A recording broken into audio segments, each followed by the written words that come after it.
everyone, how you doing? And welcome back to Two Jagoffs. I am your host, Austin Carnes, right here in Point Park University's Media Hub. And ladies and gentlemen, today we have two very special returning guests coming on the podcast. Like I said, 2026, we are bringing back so many of your favorites from last year. And I figure what better way to start the scene than by bringing on the production. Ladies and gentlemen, Katie Arquette, Derek Dillinger. It's great to see you guys. How you guys doing? You. Like the little opening scene thing I did there? I did. I see what you did. Yeah, I pulled out on my ass, but we're here. You could have called us the Cult Classic. The Cult Classic? Yeah, we're the Cult Classic. Queen of the Silver Screen, if I'm not mistaken. Screen, yes. Sorry. Words.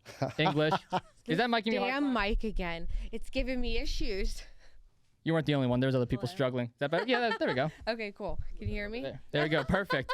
Well, it's great to have you guys back on. And I noticed that you guys brought not one, but 4 different championships down here. I mean, I can tell you guys watched the episodes. Do you mind filling everybody in on what titles you brought down? Yeah, so I have my Pit Fight Women's Championship. Okay. And then we have our unsanctioned tag team championships.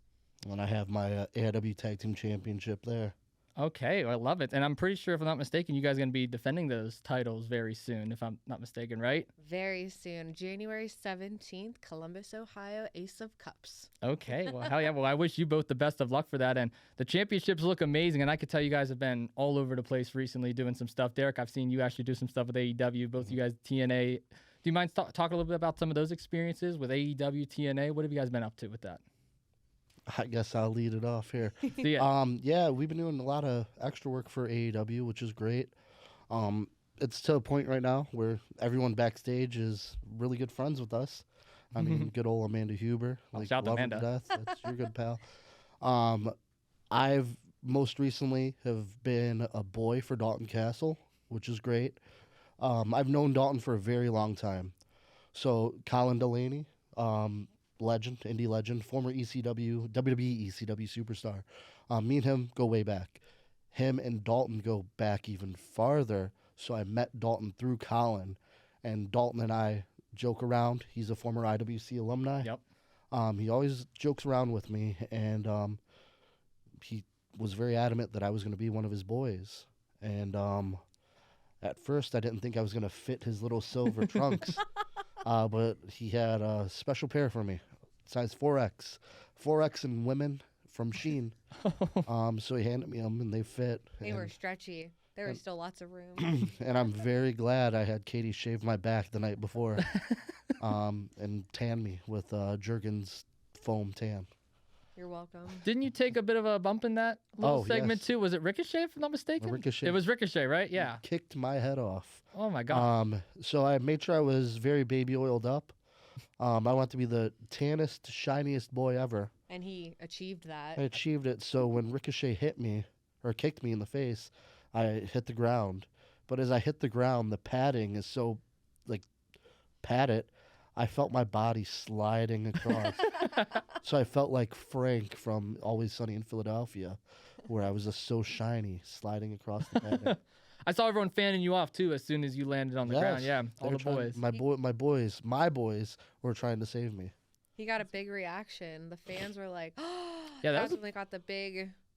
I saw it on Instagram, too, if I'm not mistaken. I think it was the Ring of Honor page that posted it, right? Yeah, it was the Ring of Honor page. The actual page.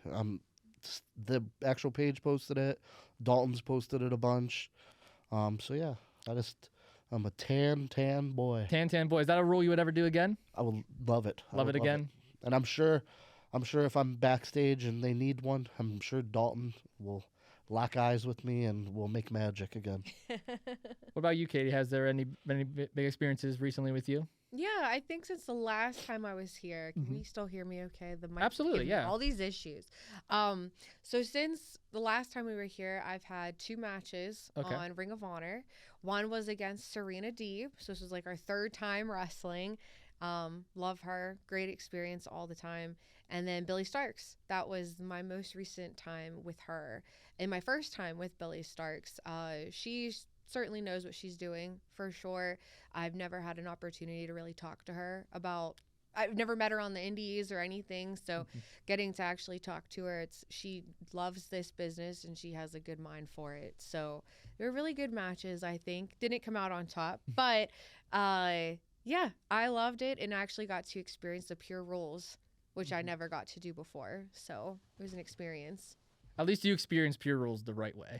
We'll just Yes, leave it like that. At the least you correct experienced way. it the right way in the ring, not judging it. We'll just leave it at that. Yes, Maybe yes. Austin would have gave you some points, Katie. if Yeah, you were right? You judge. could have judged me. Well, if I wasn't getting picked on, I would definitely give you the right score there. So I saw some stuff. So I don't know if this was from old or if this was new. I saw some pictures of you guys backstage at TNA too. Was this a while ago or was this recently? Yeah, so this was in the summer. Yeah. Okay. I think June or July. And I can't remember when we first talked, but I think this was after. But Tommy Dreamer asked us to be there. He couldn't guarantee anything, but he's like, I want you guys there. You're my people. So we went up, and it was in Pittsburgh, so it was only 10 minutes away from my house. And I ended up getting an opportunity to be in the Knockouts Rumble. So that was really cool.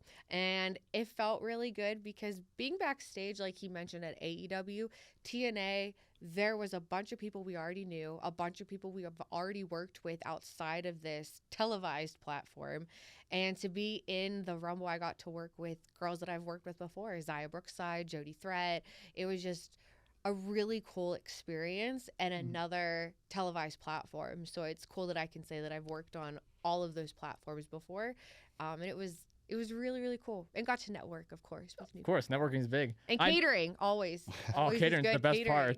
part. I noticed too, like even being backstage at like some local indie events or even just going as a fan to some, everybody kind of knows each other in the wrestling world. Yeah. It feels like even if you don't know that person personally, you at least know of them. Yeah. Oh, yeah. Would you guys agree Big with that? community. Probably. Big community. And I think that's what makes wrestling great. I mean, it just makes it great. A family atmosphere, right? I mean, Right. but you don't want to get stuck in a place to where you're like, oh, I can't leave because this is my family. Like, you have to make yourself uncomfortable to grow. Yeah. Would you guys say when you're backstage at like an AEW or a TNA, like it's a completely different vibe probably from like a Greektown or an IWC or a different, like maybe a smaller independent promotion? Yeah, it definitely has its variations, right? So we've both done extra work for TNA and AEW. Backstage, it is a little more relaxed. It is a little more pressed and stressed compared to independence. Obviously, independence, there's a lot more creativity. It's kind of just between y'all, the promoter, and what you want to do. But for AEW and TNA, it is relaxed, it's chilled, but it is structured, very high level structured. Everyone has to be on the same page. Everyone plays a key role, so everyone needs to be on the same side. WWE though, it's very, very strict, but very humbling at the same time. So they all have their variations, but still, even though some people. Of course, everybody has their rule essentially. I've noticed some new gear too on social, or maybe newer gear if I'm not mistaken. I know we talked a little bit about this beforehand. You guys want to talk about some gear? Which set? Yeah, we'll definitely dive in here. So I pride myself on having really good gear. Katie does as well. All of our gear matches each other. We've all played with action figures when we were kids, right? Yeah. So you have like you buy your Kurt Angle figure and he has like this one American gear, and then that next set of gear comes out and you have to buy that. So I always think of it like that, like when I'd come up with the designs for our gear. Would I want to buy this? Would this look cool? Would this be a cool action figure? So we are very lucky to have a local gear maker here in Pittsburgh named Dom. He was formerly in a band called Code Orange, which I know you love WWE. Yep. Code Orange sang Bray Wyatt's theme song. Shatter. So he is local and he deals with my manic ideas of all of our wrestling gear, and every one of our gear is very similar, but we have multiple colorways because I think it looks cool. To do a little inside baseball here, and I'm sure Dom would love this. Dom told us a really funny story with a very funny story about a future guest of this show, The Runway. Okay. So we went to his studio and he shows us this drawing, and so this drawing is very scribbled together to where when I give my ideas, it's all done on the computer. So he hands me this paper. It's all sketched, scribbles. And he goes, I have to make this gear. Look at this. And then me and Katie are like looking at it. We're trying to figure out what it is. And then we see it's for the runway because it says the runway. And I go, who made this? And he goes, Ty drew this up. Tyler Klein. So when we saw Ty, I was like, what the hell, bro? Like, why did you draw this up like that? And he goes, oh, shut up. It's good. He's like, it was a quick sketch. I forgot. And Calvin's like, yep, he forgot to draw it. So we had to do it quickly. And then Ty's like, Dom knows what he's doing. He knows what I'm trying to put out there. Let's last minute design real quick. It's their most recent gear, which looks amazing. It does. It looks Oh, so yeah, good. the one they were just wearing recently. The black and orange, I think it is. Black, orange, like corally colors, pink. Do you guys have a personal favorite? Favorite gear of yours? So Kurt Angle is one of my favorite wrestlers. Yeah.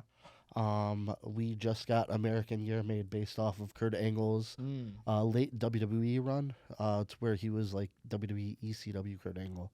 So we got that. We'll be debuting it soon, but we're gonna save it for Canada because I feel that is the proper place to debut American gear. I agree. Makes sense. Get you guys some heat.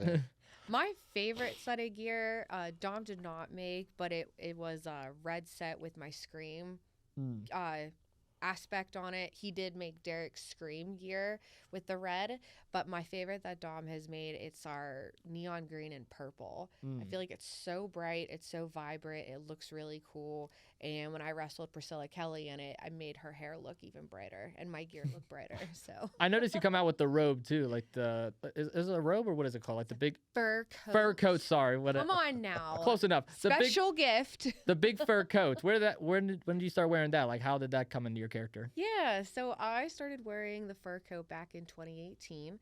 It was my first, not my first. I wrestled Britt Baker for the title. That was the time that I won. And it was David Arquette. He was the one that brought that fur coat. He was on a match prior and he wanted to wear it out, but he was whenever he came into my match, he told me, he's like, this is for you. I bought it for you. And I'm like, what? So now whenever I see RJ City, because they have such a bromance, we'll take a selfie, send it to David. And David's like, does she still wear the fur? And I'm like, of course I do. Every entrance. And then you do a little thing where you shake it and then like someone a little shimmy. Ref takes it off. Of course. Why do you make the ref take it off? Because someone needs to. Someone needs to? I shouldn't have to take it off you myself. Don't. What about you, Derek? You don't? No, that's the ref or the ring announcer. That's their job? Okay. They're below. There's like... There's tiers here. Yeah, there's levels to this, Austin. You know this. It goes... Where does the commentator rank on this list? Pro wrestlers, you would be like the coat rack. So if I would take that off, I would just throw it on. Take my coat for me next time, Austin. Okay. And then I'd ask you what the capital of Thailand is. Oh, yeah. Yeah, I'm very familiar with that one. Can't forget now. Great. I guess I really am a coat rack, huh?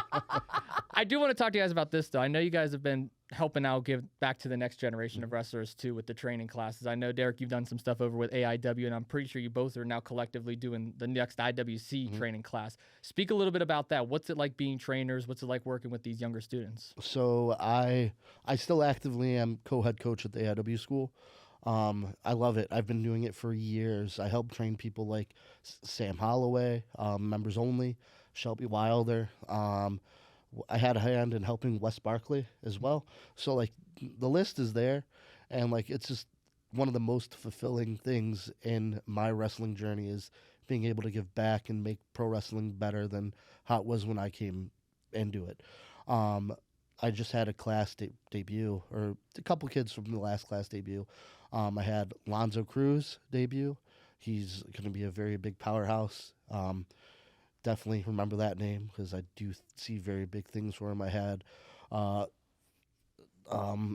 young kid named Rudy. I don't know his last name right now, and I thought it was just Rudy. It's Rudy Ray Woods. Rudy Ray Woods. Sorry about that, Rudy. What a name. Bad. It's great. He comes out and he does this, and the crowd goes RUDY. Kind of like Moose. Legit. Yeah. Legit. Okay. And it's real good. And then I have Jess Blair. She is the Rosetta Stone of pro wrestling. She is very knowledgeable of everything. She a big fan of Joshi wrestling in Japan. She can tell you everything about anyone you ask. A true wrestling encyclopedia. But Hardest worker in the room. Yeah, legit. There was there's growing pains with all wrestling training classes, and she just debuted 1 month prior to her debut. She handles ring crew for AIW. There was a night where no one decided to go to the storage unit to unload. Just Jess is there. So Jess, she unloaded the ring truck all by herself, which is insane, like crazy. Which, I had to have some discipline for my students afterwards because that's unacceptable. But hardest worker in the room. Expect big things for all three of those. Sorry, I forgot Rudy's last name. My bad. Katie, you can talk about it. Yeah, so I am the head trainer for IWC, the ICWA. Derek, he's basically the co-trainer. Like, we do it together. And CJ Sensation. He's there a lot every week. I think Derek hit it perfectly. So this is my first time training a class. I've assisted in other classes, but this is the first time where I'm in charge. I got to pick the curriculum, and Derek has been a huge help with that. He has lots of experience training the new up-and-comers, so he was someone I leaned on for that a lot. But it is very fulfilling. You said it best. Like, I feel this is my way of giving back, because the wrestling business, as you know, at this point, it will chew you up, spit you out, and leave you with nothing. And you should always leave it better than how you found it. It's the most humbling way you can do it. And I feel like with these kids that I can finally help them achieve their dreams. There was the one girl, Serena, she's currently training. She came to me and was like, I don't know if I can do this. I've had some changes, and I don't know if I can be able to commit to it. And I said, what do you need from me? Because your tryout, you impressed me. I want to help you fulfill whatever aspirations you're striving for. And we made something work. And she kills it every week. They all do. There's 10 of them. One of them just joined, so I had to think about it. There's 10 of them. And even the one that just came on, he's getting a quick little crash course, but he's right up with everybody else on the same pace. And I love being able to give my knowledge and experience to new kids that don't know what they don't know, that are looking for a really cool opportunity, and to be able to capitalize on that in the next 10 more months whenever they debut. So I feel like so many people that are coming in the training class for the first time, and I don't know if you guys experienced this as trainers or not, but this is just me looking at it from an outside perspective. It seems like not even just the non-fans, but even the fans themselves, they'll come into this all egotistical, yeah, I know what I'm going to do. I know I can go out there and do this, take a bump. And then maybe after that first class or two, it's like, oh, wait a minute, this is a lot more work than what I'm cut out for. Have you guys experienced something like that as trainers? Where maybe you guys had to deal with someone okay, maybe they're not ready for this, or they think they're ready, but they clearly have no clue what they're doing. Oh, yeah, I have. I've had some really good stories about this. He's had up. That's how he knows business. The one, I had one recently, maybe 4 or 5 months ago. So I'm training a class. This new kid came in. He was, struggling a little bit. I taught him the basics, the very basics, first few days thing. He passed the first day drill, which is crazy. Mm-hmm. So I'm getting ready to start my class, and I see him walk in, and the way the school is there's a garage door, and that's sort of just what everyone comes in. So I'm in the ring stretching. He walks in, but he walks in with this older, bigger dude with him. And I'm like, all right, I don't know who this old person is. And I'm very strict on guests being with people in the school, because our school, the AIW school, is in a gym. So you just can't let random people walk into a gym. This doesn't happen. So I get out of the ring, and I'm like, what's going on, man? And he goes, I don't think I'm built for this.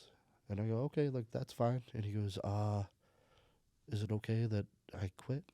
And I go, yeah, man. I'm like, that's fine. And he goes, I'm sorry I let you down. And I'm confused. I'm like, what the hell is this kid talking to me about? And he looks at me, and he's very awkward, worser than you, Austin. And he's pulling his shirt down, just so awkward. And I'm confused, and I look, and I realize this older dude is an older version of this kid. So this is this kid's dad. This kid quit, and he was afraid that we were gonna, back in the 80s, rough him up for not wanting to be a pro wrestler or something. So he brought his dad as backup, and I'm like, all right, man, see you later. So that's one instance. I have another one to where we have a contract that you sign, and so me and Wes Barkley were very new when we were running a class by ourselves. this kid signed the contract, and he like goes into the ring, and he's just dying. Like he came in so happy to train, and then he's just realized this isn't for him. He rolls out of the ring and he goes to Wes and can I see this contract again? He yanks the contract off of the clipboard and he runs as fast as he can out of the building. And then me and Wes are like, holy shit, like did that just happen? Just straight left with the contract so we couldn't be like, hey, you signed this legal contract. I mean, Oh my Yeah. god. I can't tell if that counts as robbery or if. I was like, me and Wes were just like, did that just happen? See, when you were telling the story, I thought you were gonna lead up to the point where he like rips up in front of you guys, gives you Sure. like the bird, and then runs out of the room. That's even crazy. That's like some Looney Tunes stuff right All there. he had to ask was like, if you would have just asked, we'd have been like, all right, bro, see you later. Yeah. Like you just didn't need to, just straight ripped it off the thing and ran. What a story. Never seen him again. Never seen him again. I should My- have went first. I don't have anything that exciting. I don't have much really. Wow, I've never heard that story before. That's wild. We have the other kid. Kid was we will train anyone to be a pro wrestler. Like this isn't our job to be like, this isn't your dream. Like you can't have a dream. If you can't be a wrestler physically, we can figure out something for you. I had a kid who was like, maybe a little bit challenged in a way. He's training, just not getting it. And like, we're not going to give up on you. Like, I'm going to try every possible way to get you to get through this. Mhm.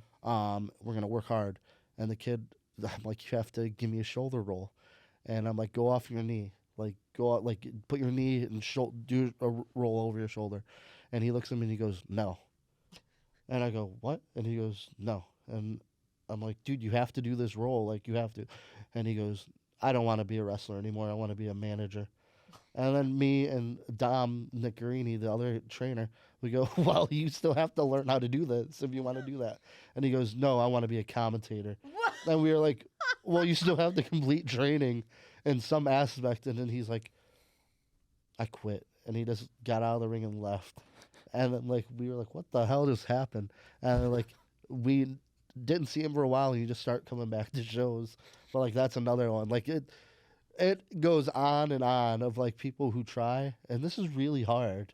Mm-hmm. But, like, just say you can't do it and quit. Like, you don't have to make a big production of everything. There's definitely, I think, a misconception where people think, oh, yeah, it's like signing up for Little League and it's not what they expected. Like, it's not. Wrestling is hard. I think we were talking to you beforehand, one of our kids, Jermel. Mm-hmm. Hold on. I want Austin to get his flowers for that. I'll probably take the flowers for that. Yes. Jermel, of course, we were talking about this beforehand. I got a call from one of my gym teachers one day, Mr. Palco. Shout out to Mr. Palco. And he calls me saying, hey, I have this kid from Bishop Canavan. He wants to be a pro wrestler, and you're the only person from Carlington that I know that even likes wrestling or believes in it. That was his exact words. He was like, can you talk to him? And I was like, yeah, sure. So gave him my number. We stayed up for like an hour that night talking to us on the phone, like BSing about wrestling. At the time, I was just starting commentary. I was still doing video production work. So I was still making the jumps. I was like, yeah, go to IWC. They have this really good training school. I knew Elijah Dean was the trainer at the time, so I recommended him. If you go to the next IWC show, meet up with Elijah Dean. He's always at his table. I know you're big into working out. He'll be a good guy to guide you in the right direction.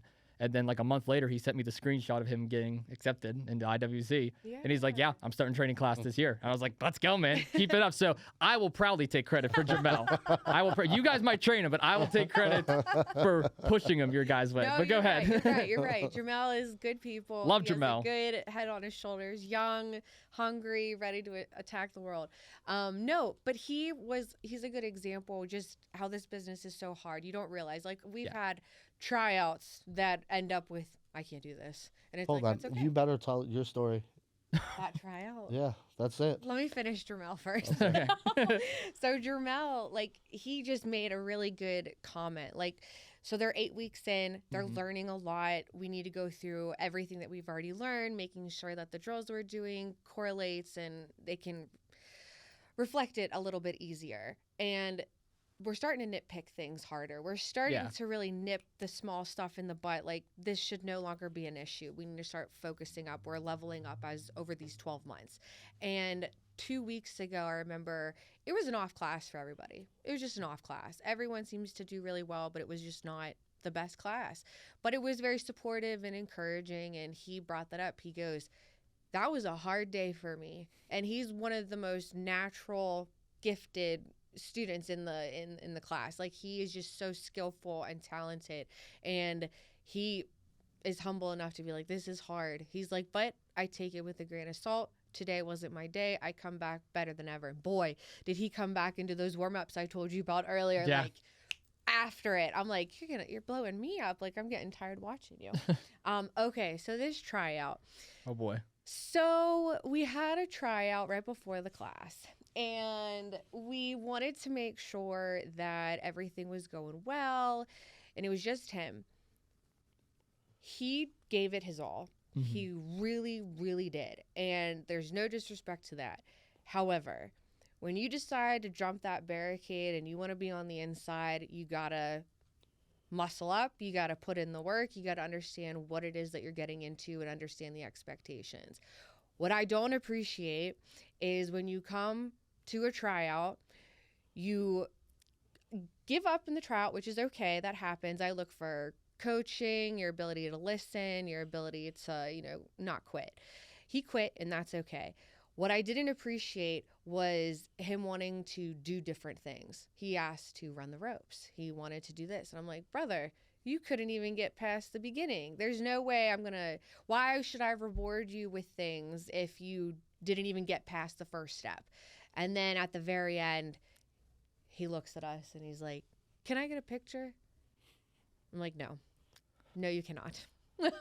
like a fan picture? Yeah. Yes. Oh my god. I'm like, no, you cannot. So I'm not trying to talk shit, bro. If you're watching, take it as a learning experience, and take it as a learning experience for everyone. If you want to come into any wrestling school, don't be a fan. You want to try out, we're all fans at heart. You do not walk into that ring as a fan. You walk in there as someone that wants to learn and wants to be a wrestler, which means these are now colleagues, not heroes that you want to take pictures with. Right. So I looked at him and I go, if you come to the show.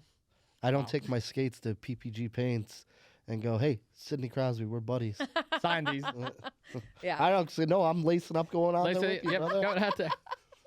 My gosh. I will say this, as someone who did do AEW backstage, the two pictures that I took backstage was with Bryan Danielson, Tony Khan. I didn't ask for either one of them. Actually. But Amanda took them. Amanda took them. She was the one. No, and I'm glad you brought that up, because don't be a fan. We were talking about that too. Like, when you're in the locker room, you are different perspective to everybody. So you can't be this fan asking people for pictures and marking out and telling them all about your favorite this, that. No. However, I encourage everyone to talk and introduce yourselves to people that you were a fan of growing up, and you want to pick their brain a little bit. And don't be afraid to ask for a picture. It's okay to do that. But there's a time and a place, and there's an expectation all around. You can't just be in the locker room like, oh my God, there's Ric Flair. Oh my God, there's Edge. Like, you can't do that. I did do that with Edge a little bit, but I was like, hi, introduce myself. And then I was like, would it be inappropriate if I asked you for a picture? And he goes, absolutely not. I'm like, okay. I don't think that is at all either, because I remember when I was in the elevator with Orange Cassidy at AEW, I was standing there, I'm like, I want to get a picture so badly. But at the same time, the professional in me is like, no, he's asking me about my education. We're talking about him going to college and stuff.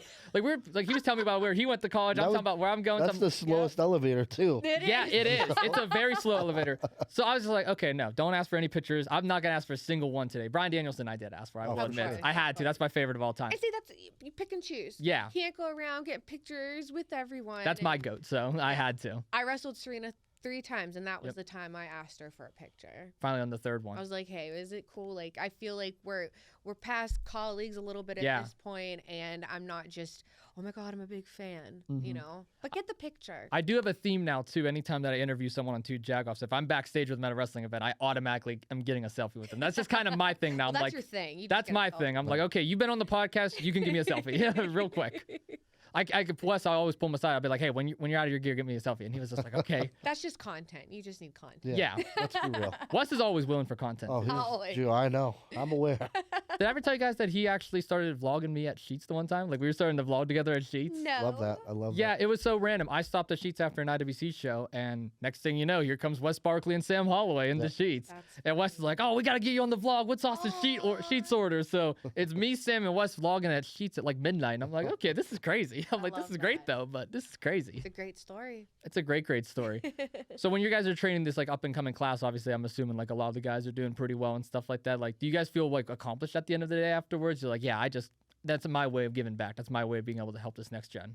Yeah. I definitely do. I mean, as much as it helps them, it also helps us. The more time you spend in a pro wrestling ring, it's going to make you more comfortable, even in ways that you don't even understand. And plus, everyone should be sharpening their basics. Like I told you prior, like I have a good lockup, I have a good headlock. Like this is stuff that it's muscle memory to me now because I've gone through it so many times with all these students. Like I hate people that are once a monthers like that. And like I mean, I want to take that back. I don't hate people that are once a monthers. It disappoints me when there are people that do this for once a month and they act like they're like these big traveled veterans. And like I see it and I see these people just talk to these young kids and it's like, man, really, like what knowledge are you putting onto this young kid that they are not getting from their training that they go to every week, or as opposed to you're coming out once a month to your one wrestling show. Like that's what bums me out. But working with these young kids, I love it. It's the best. Just to go off of that real quick, it's very true. Like Lawless, I loved watching the podcast when Lawless was here, and One of my personal favorites. Oh yeah, mine too. That, and I'm not trying to cut you off. No. That podcast was amazing. Yes. Because he gave us a perspective that I didn't even think of, and it opened my eyes to a certain thing, to what she's going to talk about here. That it blew my mind. You're not the only wrestler that said that too. I've gotten a lot of messages after that interview. They were like, "Yeah, this is your best one yet." They're like, "This He's is really a good talker too, so it really helped out. worked. The questions, the answers. Yeah. But no, Lawless said it best, I feel. To your point, if you're wrestling once a month and you're not going to training and you want to walk around in the same locker room once a month acting like you're this vet and trying to give the new kids advice, and it comes across phony and markish, and it's like you are not at the level that you think you are. Like quality over quantity. Just because you've been here for 10 years doesn't mean you have the experience of 10 years. And Lawless, you had asked him something along the lines of like where he wanted to go to be signed, and he said those weren't my aspirations. That wasn't my goal. My goal wasn't to get signed, like considering where he was at the time and what he was hoping to accomplish from this dream. He wanted to see where it would take off. But he said very clearly, if you do choose to wrestle once a month or maybe every other week, you have to continue to put in the work for it. That means going to training. That means doing the proper things outside of training, whether that's going to the gym, eating right. You have to be humbled. There is nothing that you can teach someone else that is better than who you actually are. You have to stay true to who you are and be passionate and put in the work ethic, because that can stand up to someone that does wrestle every single weekend. Plus, do you want to take advice from someone who wrestles once a month, doesn't go to training, doesn't care about their look and their true goals, or someone that wrestles every weekend, has names, have high-level people critiquing their matches that are now putting that towards you? Yeah, you gotta weigh your options out. Exactly. And that's what I do with my kids. So to answer your question on my side, it is very fulfilling. It is very satisfying. I love seeing them grow and change. I like seeing them be humbled at the same time. I like seeing them, as weird as it sounds, fail. I tell them, I'm like, this is the place to fail. I want you to fail here so we can fix it and make it better. And it's not always going to be easy. We're at a point where we are going to nitpick more things. And Chris, he's one of my trainees, and he's always like, I'm like, no one get it in their heads if we, really harp down on like lockups or, different things. We're going to nitpick more to make it clean. And he goes, oh, I know. He's like, y'all have been tearing us apart. He does this thing. He does that thing? That's his little thing? Well, I'm glad we're talking about the whole, like, training aspect of professional wrestling, because this kind of ties into something I did recently as well that I want to talk to you guys about. I took my first ever bump in a wrestling ring this week, which was weird. I went down the 880s training class and I took 5 back bumps and I felt it on the car ride home. I was like, okay, this sucks. Because I'm not going to lie, I'm an idiot. I've done a table spot, I've done a door spot, and I've done a couple chair stuff just for like my promos, like backyard stuff, nothing crazy. That actually legitimately hurt. But what I was surprised by, and as trainers, I actually want to get your guys' perspective on this. The way I was taught, spread your feet, cross your arms, tuck your chin, fall flat right here. Fall Upper flat back. right there, right on the upper back. Yeah. Yep. I got it on my second try. I don't know if that's fully true. We're going to put that to the test because I want to come and try it with you guys, one of these training classes. Please. But does that repetition usually come pretty quickly with most people? Because from what I heard from many different people was they are too scared. They freeze up right beforehand, like they're going to land on their back and hurt themselves. From what I was told, I'm okay with hurting myself, and I'm okay with landing on my back and just taking it. Is that normal with some of your guys' trainings? Like, do you kind of have like to burst that with them? Well, you're just crazy. You're But crazy. I'm very crazy. It's yes and no, right? Yes. I mean, it's all, everyone's so different, right? Did you hit your head at all or no? I did not. All right, I tucked good. my chin. So that's a number one thing that people usually do is they crack their head immediately. Because, you're teaching your body something to do something that it shouldn't do, right? Fall. You shouldn't be actively going, I'm going to fall. And not catch yourself. And like your reaction should be, I'm going to put my hand down. WWE superstar Zena Sterling, she came from the IW school. She had a very hard time when she would back bump. She would snap her head back. So we came up to this thing to where she would put the collar of her shirt into her mouth, and she would hold it, and she would snap her head butt down, but she would hold her lips real tight to keep her head up. That is a thing. That is. Another thing that people do a lot is they're afraid, so they don't snap to their upper back. They just go right onto their tailbone. And like I've seen people do this over and over and over. I'd rather fall on my upper back than my tailbone. Like that hurts That's so a bad. big muscle. That's the safest, biggest part that you can fall onto without there being any type of severe damage or much damage. Just muscle spasms sometimes. But I definitely think you should come to the IWC school and we'll put you through like a little test, right? Like a little thing. And I want it to be filmed because I think it'll be very good content for your show. Is there going to be cardio stuff involved, or is this just pure bumps and stuff? Because I may pull the commentator's card. No, like I don't. I don't want to do no 100 squats. No, I really don't. I want to teach you how to hit the ropes. I can do that, yeah. Because like as sore as your back felt after that bump, hitting the ropes hurts so bad. And people, this is the number one consumption. People look at the ropes and they're like, I can hit these. Like, this is easy. Like, I mean, the kid that Katie had a tryout with, he's like, can I hit the ropes? It is way complex than what it seems. Like, we all seen Snoop Dogg hit the ropes when Shane McMahon blew his quads out, right? Like, Awful. that's what he, in his mind, he's like, this is what they do. That is not what wrestlers do. So, like, I want to teach you how. You're going to have welts on your back. I'm not trying to hurt And you, your Austin. butt, the top of your, well, you're tall, so maybe your lower back. Yeah. Right above your butt crack and you're right across your Seriously, shoulder two blades. bruises. Okay. So we're going to learn the ropes, bump. What else? I'm going to teach you to roll. Roll? Okay. I think you should know how to roll. Down to do a roll. Now that we got that shoulder roll. Yeah, once you get that shoulder roll. story. What is it like? You kind of tuck down? And then maybe I'll teach you Hurricanrana. Hurricanrana. That's an upgrade. He's They- like, Or maybe a Canadian destroyer. A Canadian destroyer. Oh, God. no. That's a little extreme. I could probably take it if I had you to. can give it. You want me to give it? Okay. There'll be. Well, I'll tell you what. When I was at the training class, it was weird because they were all kind of lined up like around ringside because they're like, "Oh, 880's most elite is taking a bump," Oh, God. and I was like, "Oh, great, here we go." So I already have the pressure of everybody watching me. Don't mess And, up. and I won't say names, but there were some names that were like, "Okay, Austin, make sure you spread your feet a little bit." Because like the first 2 times, I kind of was like a little more close. I was Yeah. kind of conservative with it. And they were like, "No, spread out a little bit more." So the third bump, boom, and they were like, "Yeah, that's it." I'm like, "That's it? That's how you do it?" And they're like, "Yeah, do it again." So I did it for a 4th time. And then this was like during their break from their training class. So MV comes back and he's like, "All right, are we ready to resume?" And they're like, "Yeah, Austin just did a back bump. He did it perfectly." And MV's got in the ring. He looked at me and he was like, "Bump." I was like, "Okay." So hit a bump and he looked at me and he's like, "Yeah, that was a good bump, kid." and And I went up to him afterwards. I was like, MV, I was like, I got to ask, because he's nonchalant. He's kind of calm, cool, and collected. I was like, did I actually do a good job bumping, or were you just saying that? He's like, Austin, I don't bullshit. I would have told you if it was bad. I would have told you if it was bad. That was pretty good. I was like, okay, cool. So I guess the back bump is one thing I can probably have in my arsenal now. So that means I can clothesline you. You can clothesline me now. Yeah, boom. Or back elbow you, or big boot you. Big boot. Just take that bump. Sidewalk slam. I'll take something. Power bomb maybe. Who knows?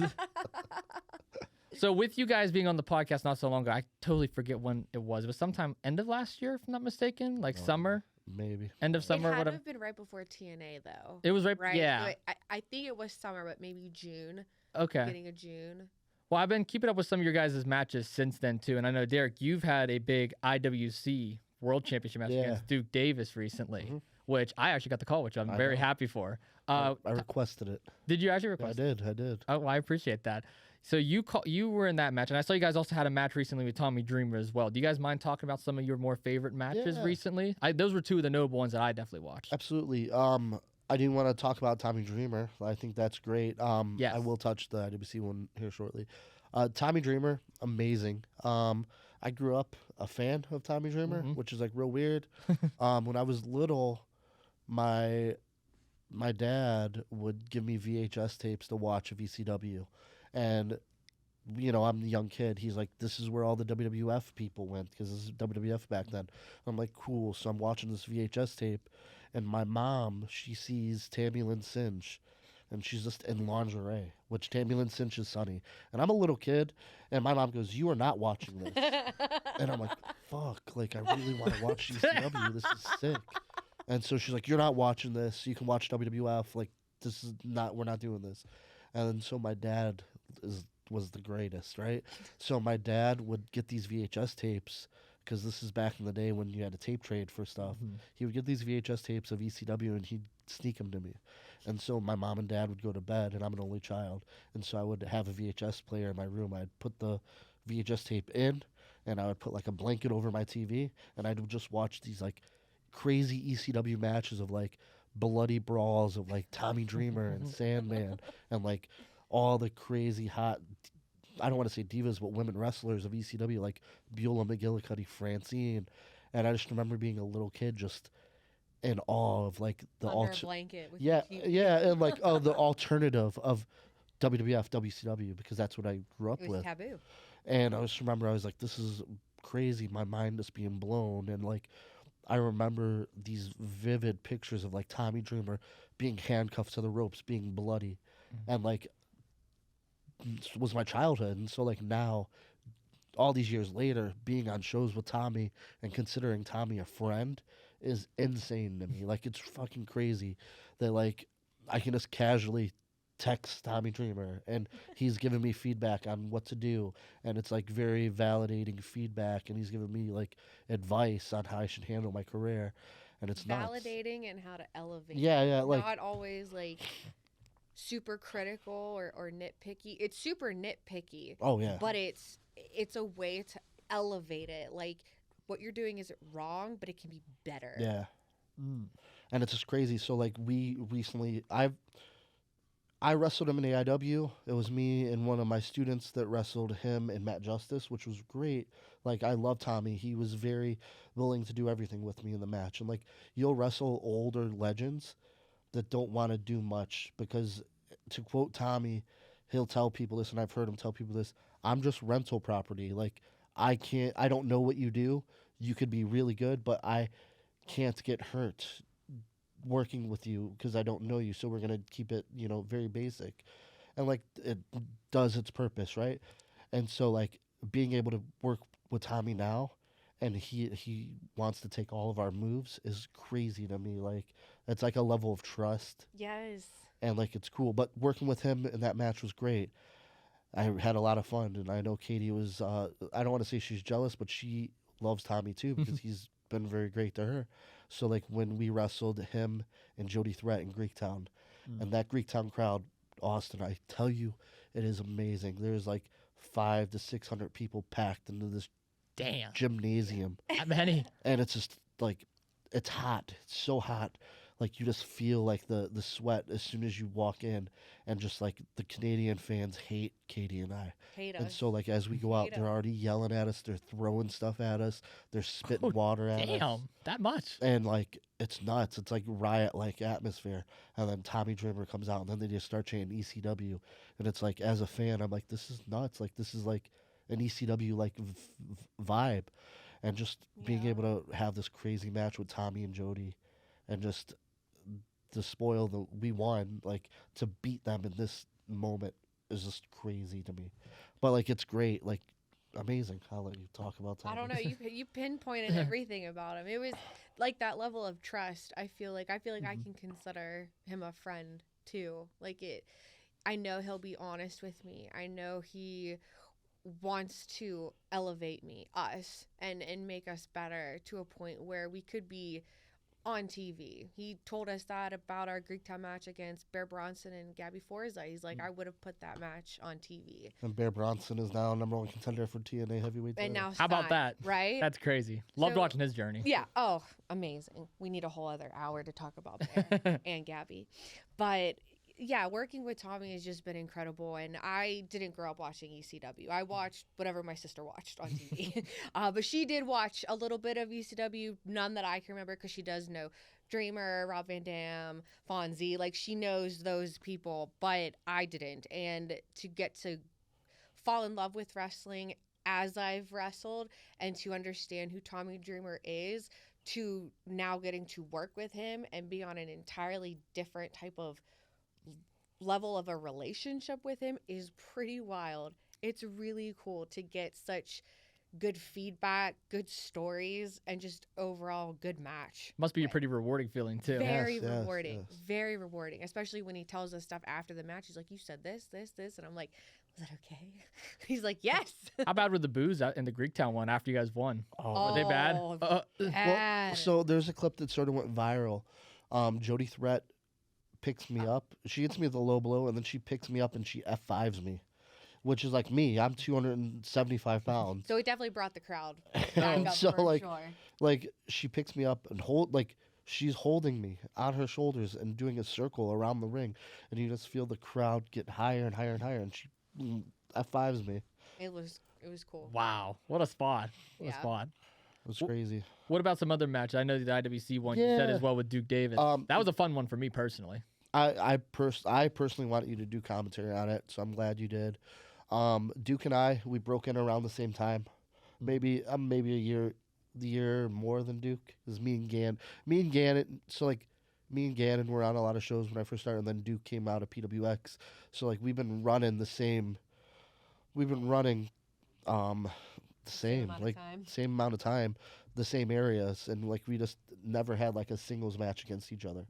So like that's where it was like a big fight feel. Like Pittsburgh legend Shirley Doe, he was very, very helpful in my beginnings.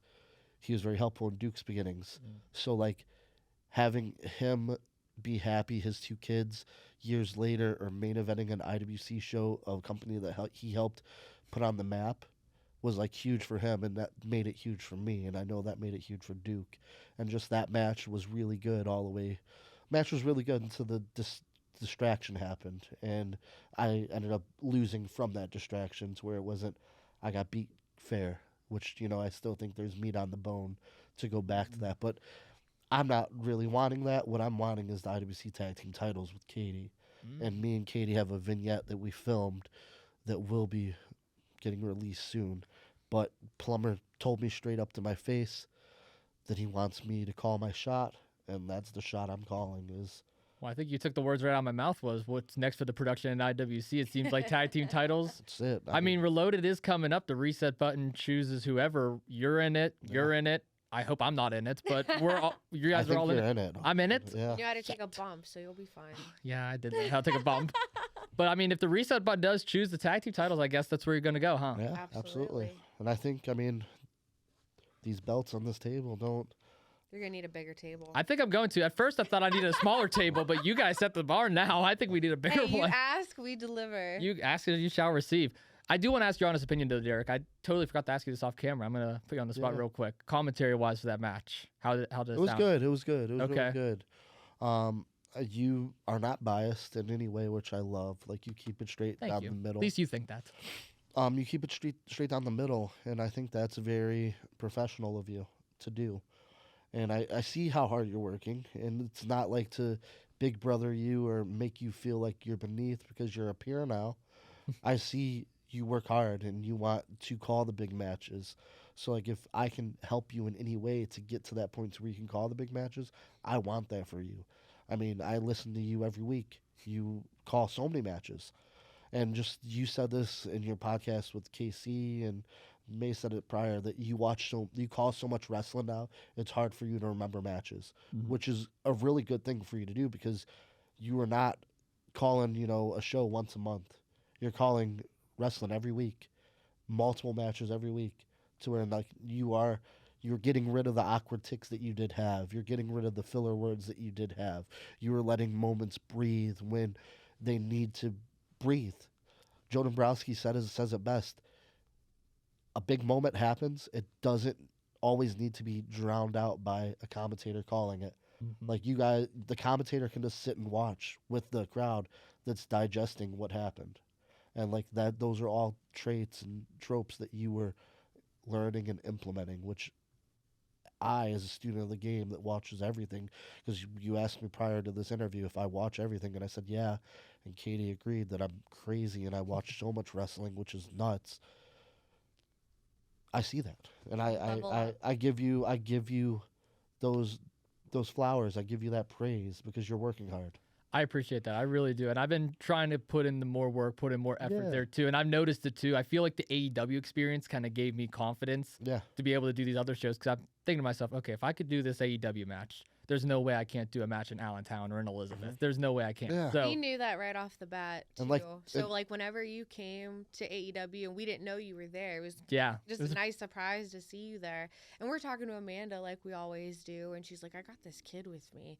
And she started asking us about you, and Derek was the one that elevated you to the point and said like he does commentary, he does really well with this and this and this. And she's like, interesting.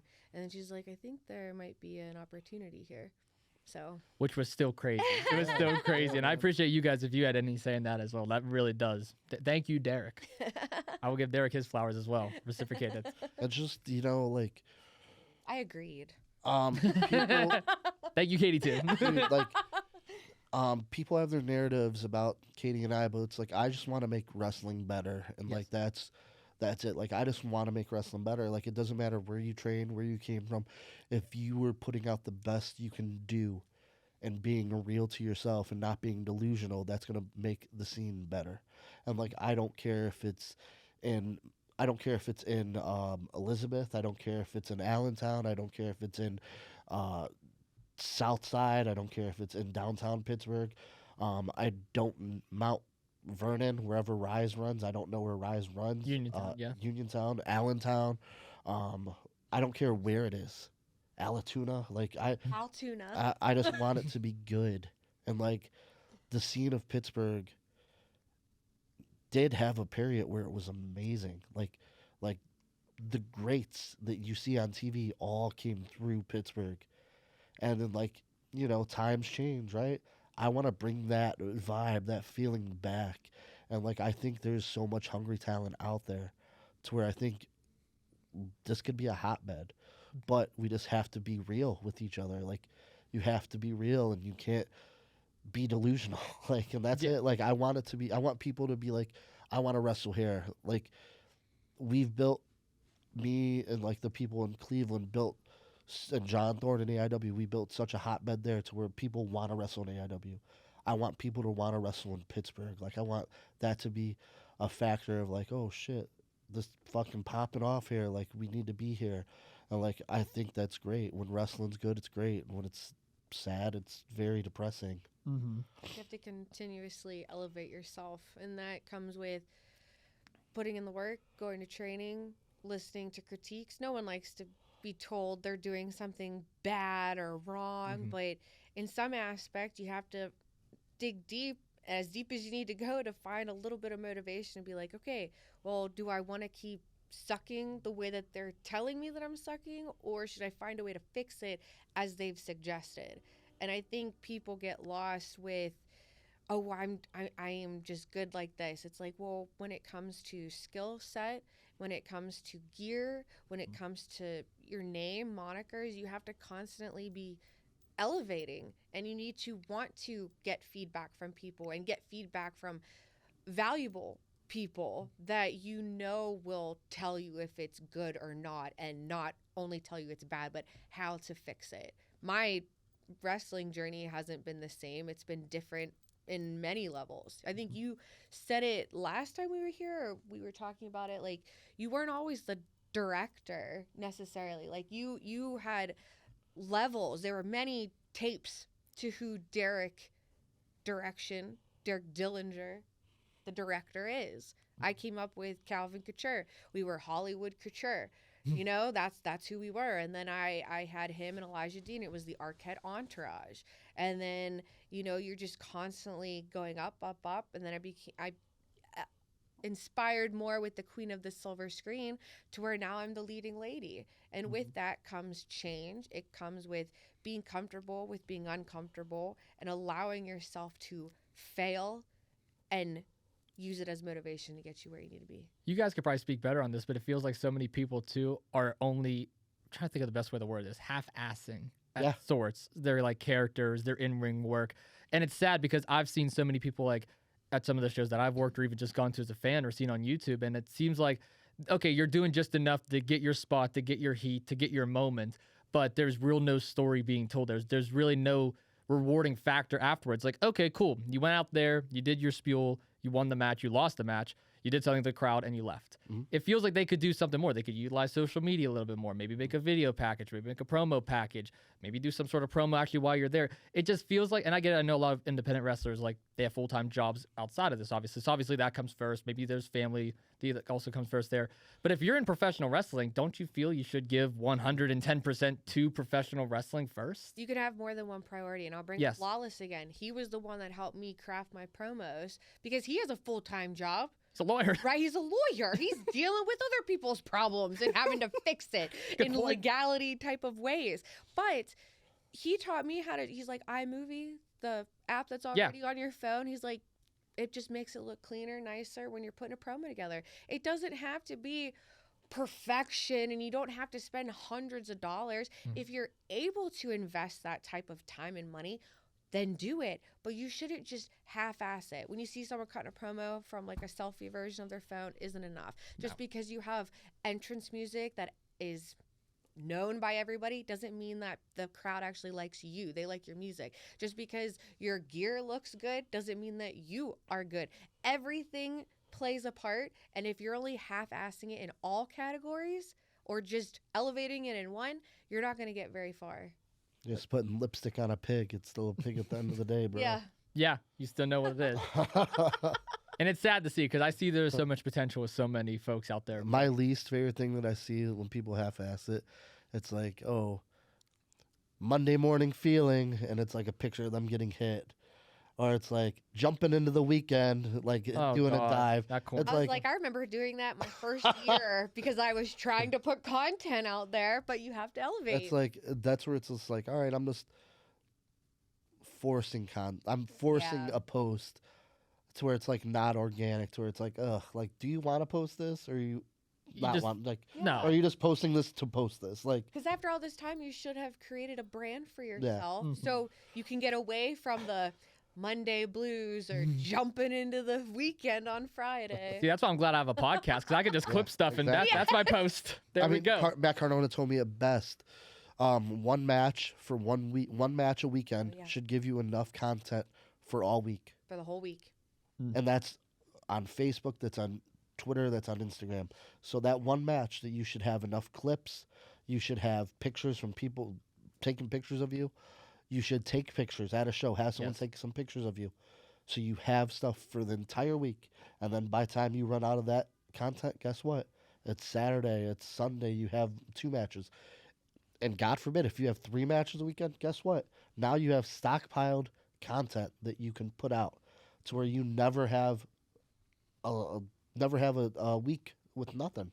And if for some reason you don't have a booking, you can be at the training ring. Yep. showing that you're there and not actually just filming you doing a couple rolls and maybe a bump or two and leaving. Yeah. Well, Cardona also told me it too backstage at IWC the one time with the whole podcasting stuff, because I went up to him and asked for some advice with podcasting. Okay. That's another passion of mine outside of wrestling. That's somebody that is, sorry to talk over you, that's somebody that is very knowledgeable. I mean, his podcast is very successful. Very successful. So that's why when he was there, I took the opportunity. I was like, hey, well, I'm going to get my selfie, obviously. But I was like, hey, listen. I was like, I have this podcast I've been doing for a while. I have wrestlers on it. What's the best advice for it? And he pretty much said the same thing as you. Like, well, okay, well, wrestlers, when they have one match, you have enough content for 1 week. Well, one episode, same thing. You should have enough clips for 1 week. And then take pictures while you're there. So I've been starting to do this thing now. We'll do it after the episode where I take a selfie with the guests there to hype up the episode. And then I usually get one afterwards and I thank them for coming on. Yeah, I mean, it's just a picture that I'm posting at the end of the day, but that's also me being able to stretch out content over a week or 2 long span saying like, hey, listen, this episode right here is that good. You should go listen to it. We have clips. We have pictures. We have B-roll. I mean, you take this picture with me and you collaborated on Instagram. Now my followers are going to see it. Yep. And then you put this clip on there and you collaborate with me. My followers are going to see it. Even if my followers don't know who you are, now they're going to be like, man, what the fuck is this Two Jagoffs podcast? Yep. Like, all right, I guess I'll click on it. And then they click on it and they live in Pittsburgh and they see that you've interviewed all the big media guys for every Pittsburgh sports team. And they're like, oh shit. Or they see you interview the councilman or whatever shit you do, Austin. Like, they're like, oh, I have everybody on. Yeah. The mayor of Pittsburgh. I don't know who that is. Corey O'Connor in the next 2 months, by the way. Well, there it is. But all right. It actually is. He's scheduled. ready. He's in the books. Okay. I love That's the first time announcing that. Yeah, Corey O'Connor will be coming on, Hell which yeah. is pretty weird. Sorry, But here we go. just spoiled your big announcement, Austin. I've said it before. I've jokingly said it in the past. Trying to get the governor on. That's the next one. Oh. I'm trying to get everybody on. Why not?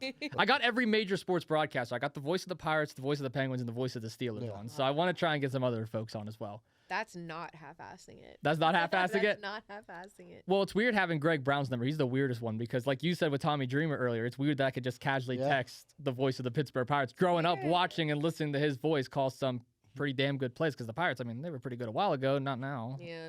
I mean, they've really been good at all. You're not a Pirates fan, are you, Derek? I am a Pirates. So you're not Guardians? I love the Guardians. They're two Okay. different divisions, Yes so I and can be fans of them both. That's fair, I guess. Until Okay. we get to the World Series, and then I have to cheer for the Guardians. Oh, okay. I like the Pirates. I do. I'm a big Jalapeno Hannah fan. My favorite. I love Jalapeno Hannah. We have a picture with her. Bacon Burt. Kind of hate Bacon Burt. But yeah, I like the Pirates. Not the Pirates? Yeah. You're just as depressed as I am watching the Pirates? Brother, I'm a Guardians fan. I've been depressed. We rebuild every year. The one thing I hate about your podcast is you're not a basketball fan. Yeah. Who said I'm not?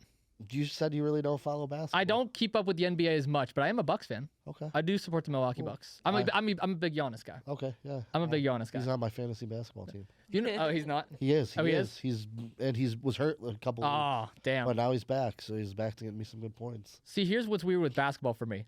I would rather call basketball than watch basketball. That's my thing. I get it. That I'm weird with that. So professional wrestling is my favorite sport to call. Basketball's number 2.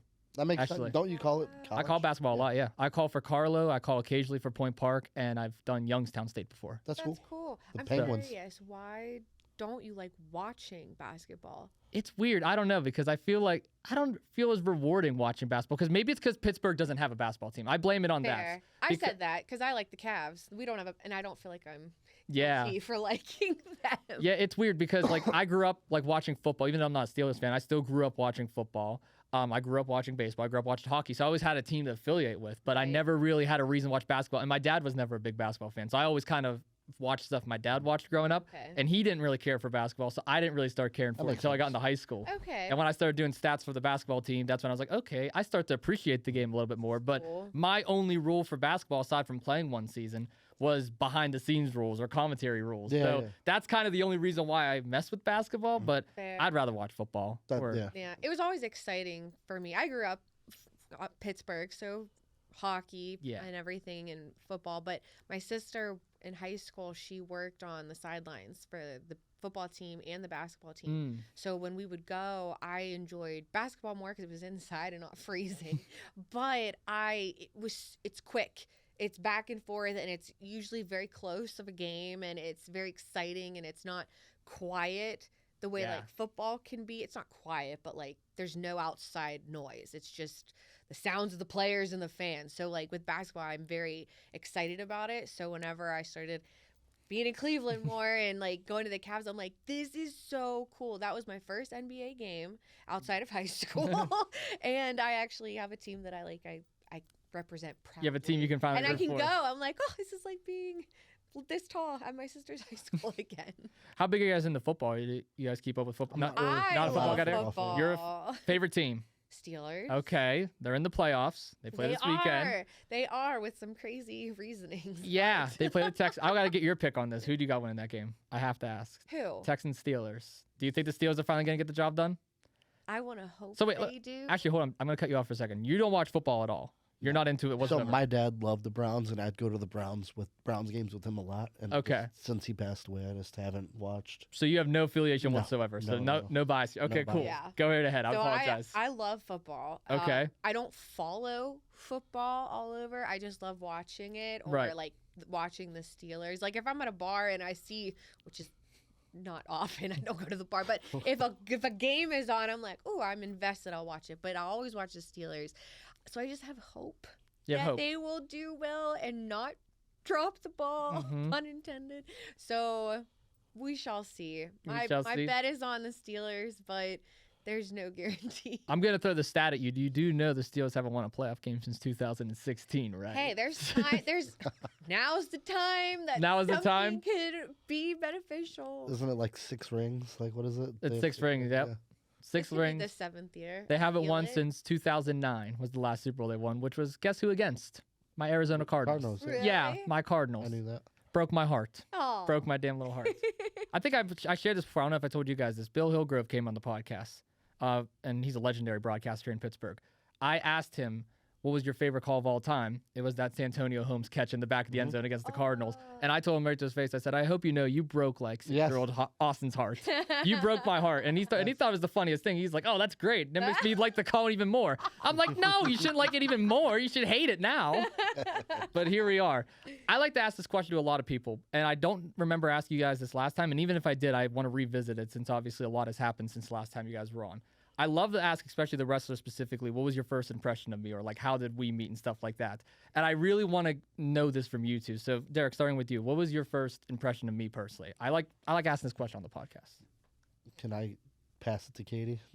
I mean, yeah, you can pass it to Katie. Let me think. Okay, sure. Honestly, I don't remember our very first That's fair. encounter. I really don't. I'm very bad with names and like it's wrestling, right? I will tell you there's after a both big- you guys tell. there's a- I do remember our first. There's a big community, right? So I see a lot of faces, a lot of people. So it's hard for me to remember very first encounters, but I do remember seeing you at IWC. I do remember you being present, and I'm like, who is this kid? And then I was like, oh, he's doing this. I'm like, that's so cool. Like I without talking to you and just hearing about like from Dombrowski and even Lendl, like they're like, oh yeah, he's helping, he's doing this, and I'm like, that's cool because you were still in school, and Unfortunately. you're still in school, so I'm like, okay, he's taking this to the next level, like he's that intern while he's still being educated in the way. So I love that you had a really good impression on me because I'm like, he's a hard worker, he's clearly respectful, and he's eager, he's a fan, which I love. We're all fans at heart, so I'm like, there's a level of professionalism and just fun all around. And I think I know that you were just a really cool person from what I heard. And then whenever we start talking more, I was like, okay, I fuck with Austin. You fuck with it. I appreciate that. I fuck with you guys too. Thank you. Derek. Mine would be that you're very awkward. Yeah. I'm fucking with you. No, I am. No, you're not lying, no, Derek. I'm awkward. Very awkward. I'll take that. Very awkward at first, but then I saw how committed you were. And to piggyback off of this, talking to Joe Dombrowski, he put you over big, and that those words mean a lot to me. So like him telling me that you work hard and you're really driven and you want to do this, that made me want to be someone that could fight for you to help you achieve that. Even if I'm not achieving something, I want you to achieve that because I want your wrestling journey to be great. I remember finding out that you were helping out with camera, and you could have did commentary, and that really upset me, and I Yeah. made sure that that didn't happen again. So like, you're willing, you know, good people Driven. deserve good things. So that's my first impression of you. And you dress to impress. Yes. I I- comment on all your ties. Thank you. I have a nice suit collection now. My mom spoiled me for Christmas, so I'm excited to debut some new stuff. Toddy told I told you off interview when we Yeah. were talking prior. We went out with Calvin Couture and Tyler Klein, Yeah. and Toddy and I were talking about you. And he Oh, was like, no. yeah. He was like, Austin said he doesn't want to wear sports clothes anymore. He asked if he can wear suits, and Toddy's like, yeah, dude, wear whatever you want. And he's like, now Austin just wears suits all the I time. love it. I love it. Well, I was So dapper. when I first showed up there, they were like, "You kind of give that sports feel. Do you have Pirates jerseys?" I'm like, "I mean, yeah." They're like, "Do you have Penguins jerseys and Steelers jerseys?" I'm like, "Well, I'm not wearing a Steelers jersey, but I'll wear Pirates and Penguins, yeah." And he was like, "Okay, wear those." So I was like, "All right." So I started wearing sports jerseys, and then like after the AEW thing, and after I got a couple more IWC stuff, I'm like, "Do I really have to wear a jersey?" I'm like, "That's not really me." I'm like, I liked it, but I didn't like it. I was like, this isn't Austin. "Yeah, "It wasn't me." Not on camera or Mhm. on I mic. thought it was like, this is Austin, just alternative clothes, Austin. Just chilling. No, like that's not me. Like this is just a casual outfit for me right now that I'm wearing. But like the suits, that I like my suits. I like wearing ties. I like the jackets. I like mixing the stuff up a little That's bit. your shtick. That's your my thing. style. Dude. Yeah, I try and do my hair a little bit nice. I'm having a bad day. That's why I'm wearing a hat. But Same. having a bad hair day. Well, no, I do really appreciate those kind words, and I will actually give you guys the same flowers too. Thank you guys for being amazing mentors as well, and like always coming to you guys for advice and stuff. At backstage a lot of the shows, I really don't talk to as many people. Now I have been, obviously, since I've been like pretty much interviewing the whole damn roster. But I really appreciate you guys for always looking out for me and kind of being big brother, big sister. I really, Always. really do appreciate that. Of course, little bro. Little bro. Little bro. But no, your guys' advice really has helped me go a long way. And I know like Joe, he's probably talked to you about that too, saying some stuff. Depth. He goes in depth with it. Yeah, yeah. Oh yeah. Both of them.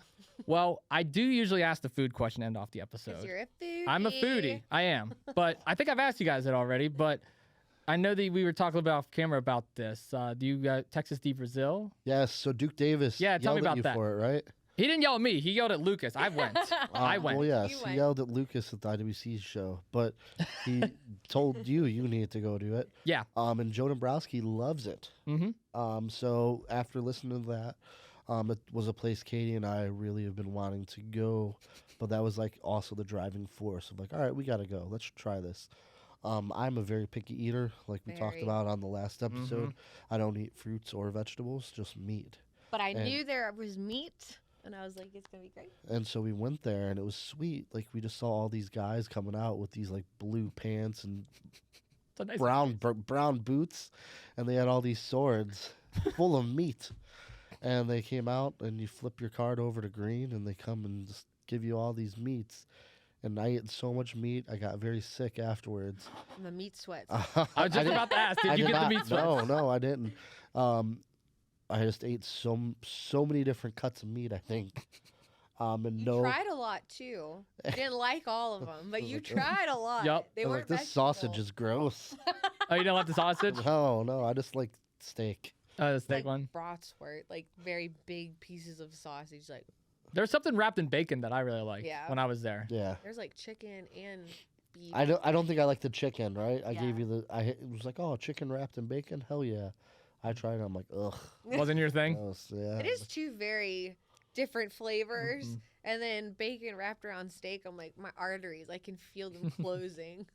My first and only time there was with Joe, Mhm. and that was a crazy experience. So my goal was to try and get all my buddies to go right before the semester starts. I'm like, come on, guys, let's get down there. I was Yeah. like, I actually got a gift card for Christmas because my mom and dad, they obviously watch this stuff too. Yeah. So they were like, here's Texas Steve Brazil gift card next time you go with one of your wrestling buddies. Love that. And I was like, let's go, we're going.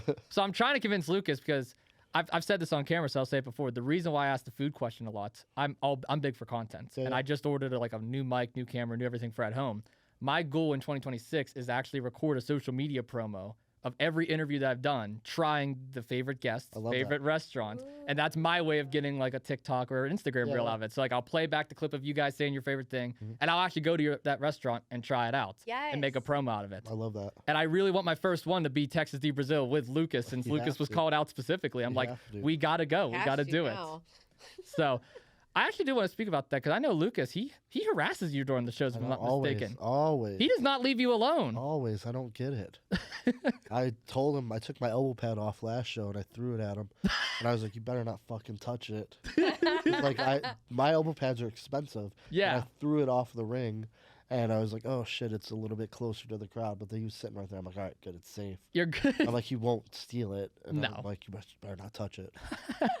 That's my favorite part, is bringing my friends to those shows, because like some of them understand it, some of them really don't. Lucas does. He's been growing up and going to shows as a fan. But when I first took him to the shows, I always told him, I was like, Derek Dillinger and Katie Arquette, pick on them the most. They will give you a reaction. Because he always asks me, he's like, which wrestlers are going to give you reactions? Because he'll bring some of his friends. I'm like, Derek, definitely. Derek will always give you something. I was like, Katie will give you something too. I don't know if you remember this or not. When I was a fan, like a couple years ago, I think I screamed, go back to, even though you're from Pittsburgh, I said, go back to Cleveland. You're like, shut up.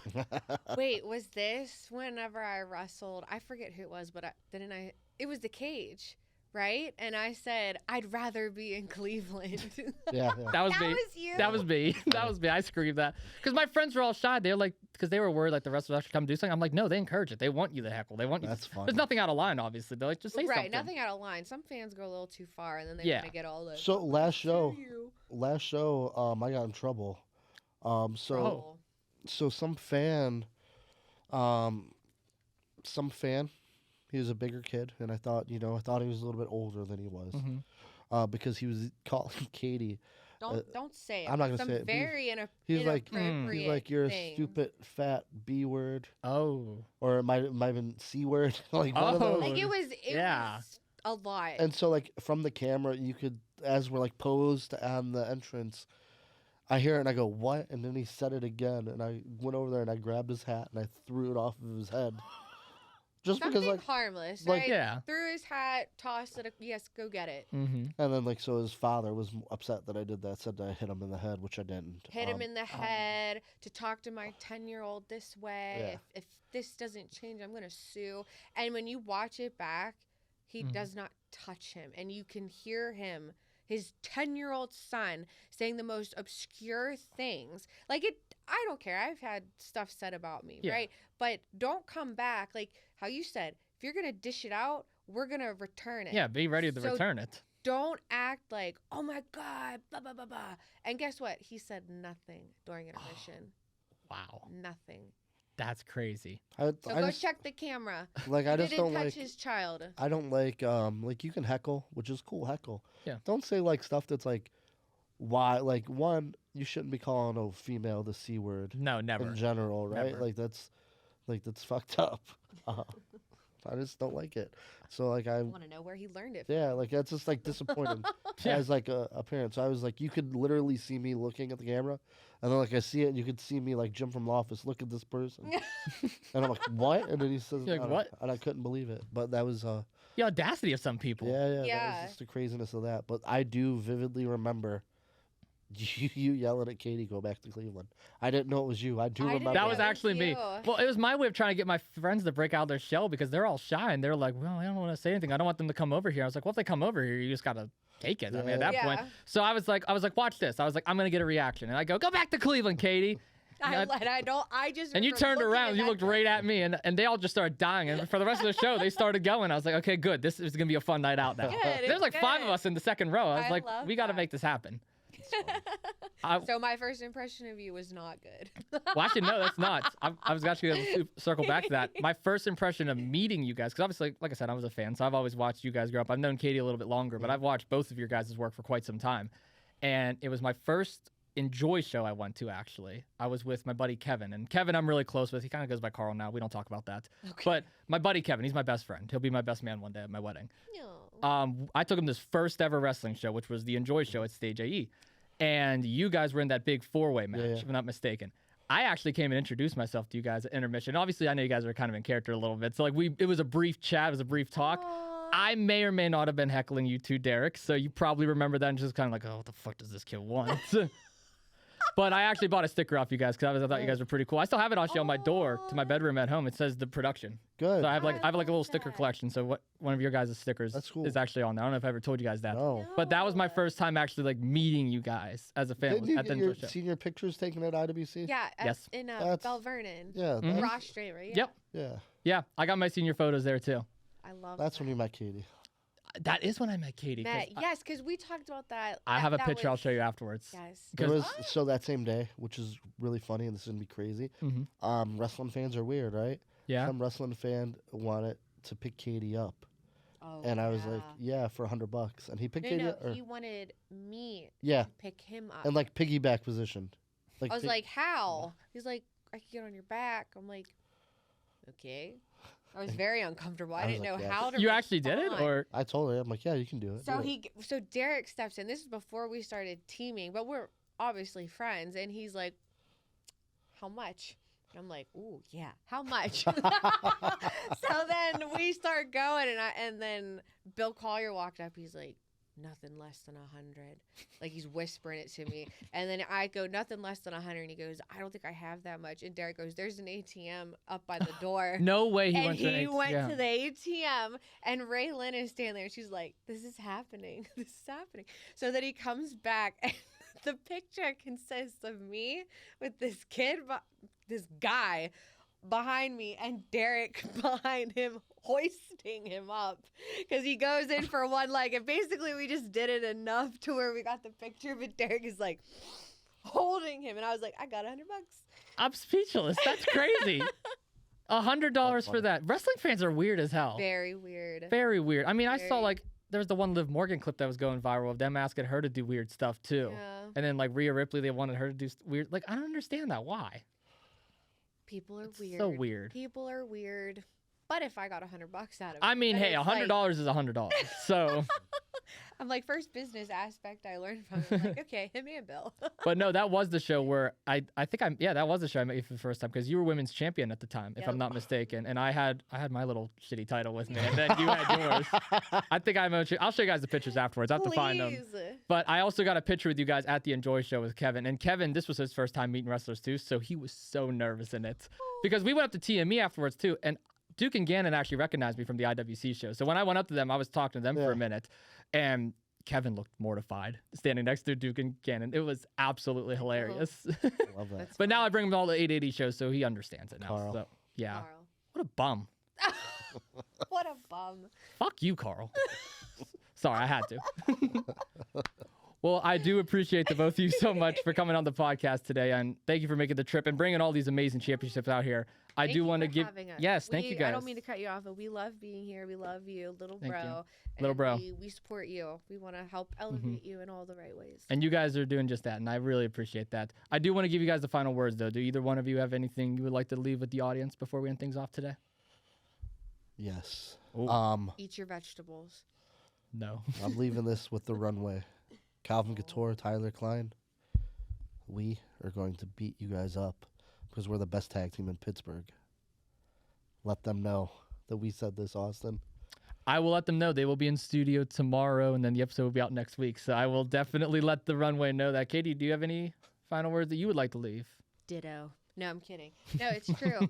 Calvin and I, this wouldn't be our first one-on-one or even in a tag or 3-on-3. So I think it's about time, or Tyler Klein. So I think it's about damn time that it's the runway versus the production. So all promotions, make it happen. Fashionista street fight. Fashionista street fight. Oh, gosh. We'll put the real fashionista into the fashionista street fight. Calvin. Gonna get hit with like a pony kendo stick or something. I've called plenty of those before. They're fun. Those are fun matches, actually. I'll bring some weaponry. Come to the warehouse. I'll call it for you guys. Come to the warehouse. Come down Bring there. it. Bring it. Well, thank you guys again so much for coming on, and thank you guys all so much for tuning in. Make sure you leave a like and subscribe, and don't forget to check out our new interview this Sunday. See you all in the next one. Peace.